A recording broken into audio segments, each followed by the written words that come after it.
Hey everyone, my name's Eddie with Faithful Carpet Cleaning. I am making this video to kind of share with you all a new business venture idea that I am pursuing right now. So a few weeks ago, maybe about a month ago now, I was up in the middle of the night just kind of thinking, and it kind of hit me that if I were to, I asked myself the question, like, what business would I enjoy to do on a normal basis? The carpet cleaning thing, I've been doing it for 5 years now, and I have an employee. He does most of the physical labor jobs, so I do most of all of the calling, the phone calls, the text messaging, the emails, the invoicing, customer relationship, legal, things that I have to do for the company, but he does all the carpet cleaning jobs now. So I only spend about maybe 1 to 2 hours a day on the carpet cleaning business, especially in the slow season, which it is right now. So I'm thinking, like, what do I do with my time, And I always loved cars. I've loved cars since I was young. My dad used to take me to auctions in Los Angeles. We'd go to the police impound auctions, and I just remember, we'd buy a car, $500, $1,000, clean it up, fix it up, sell it for $1,500, $2,000, $2,500, whatever, and make some side money. And I ended up doing that on the side when I was, 16, 17, 18, 19 years old, just trying to make ends meet for myself as I worked, some low-paying jobs. And even moving up to Idaho, you can sell up to 5 cars per year. So with 5 cars per year, it's a good side hustle. You can make some decent side hustle money if you know what to look for in a car and you get a good deal. For me, I would buy like carpet cleaning vans, and I would use them, fix them up, sell them, make a profit, and then do it again. So thinking in terms of like, what would I be able to do if I focused my attention and legally went through the steps of becoming a used car dealer? What would I be able to accomplish in building another business? And so pretty much just doing a lot of research, asking a lot of questions of people, and watching videos on YouTube, this and that. And I'm like, you know what? I think I want to become a used car dealer. And there's 2 sides to the dealership license. So there's the wholesale side, and then there's the retail side. So wholesale side would be like dealer to dealer sales. Retail would be like public, so I would be able to sell to people. So for me, I'm thinking more in terms of like building up relationships with with dealers, so I can do wholesaling. So hey, what are you looking for? I'm looking for a 4x4 trucks under 100,000 miles. I go get them that for their inventory, and then I make $500, $1,000, $1,500 maybe off of selling a car to them that I found for a good deal. But then, the retail, it's like I can still have a lot where if, someone says, hey, we're looking for a car for our son going to college, we need good gas mileage, we need a reliable car. It's like, here, I have this option for you. So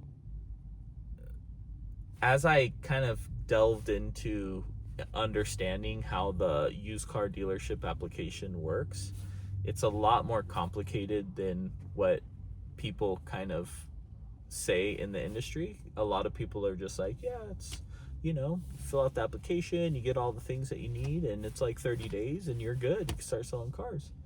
So I'm like, okay, so let me get the application. So I get the application, I'm looking through it, and I'm like, okay, you need a lot of things, but you need like a office space that has a door that locks. You need a file cabinet that locks. You need signage on the outside showing that you are going to do business. You need 5 parking spaces in a lot that is zoned for a car dealership. You need insurance. You need a bond. You need to pass a class.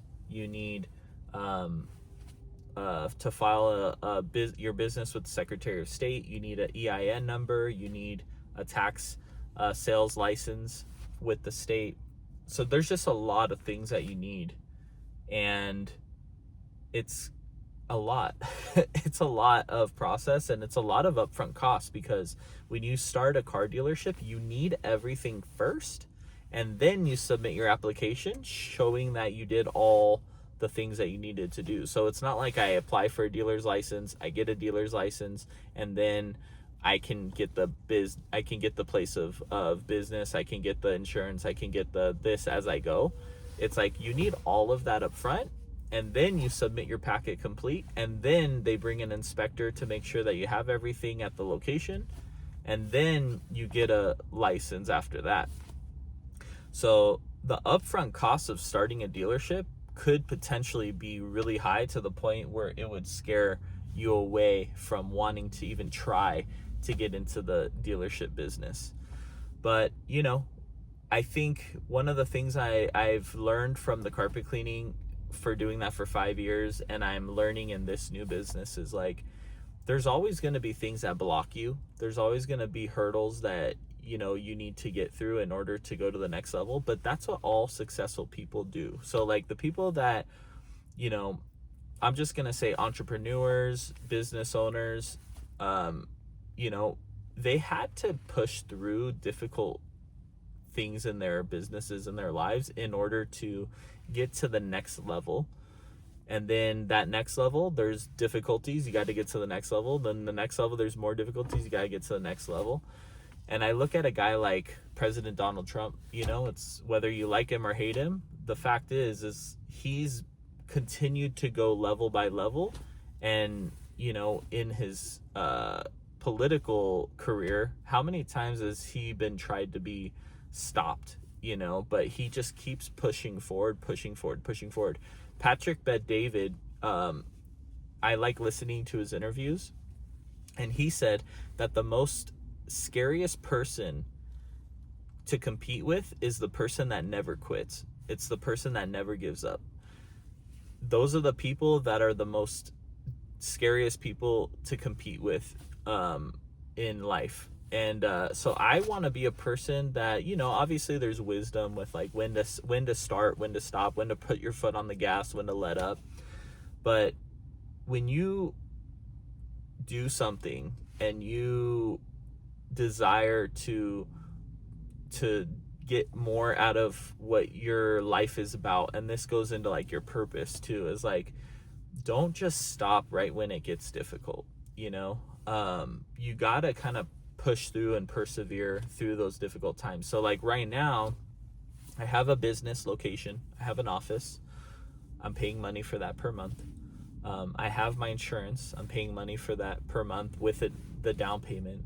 I have, all the things I need to do this business, and I spent a lot of money and a lot of time so far without even making a dime. So I haven't been able to buy cars as a dealer, I haven't been able to sell cars as a dealer, but I'm spending all this money, But I feel like I've learned so much, and probably the biggest lesson is what I just shared, is the most successful people, they push through those difficult moments. And a lot of times it's even like the system, right? So understanding the system, understanding the legalities, and understanding how to kind of go and slither through all the obstacles that people are trying to, put on you.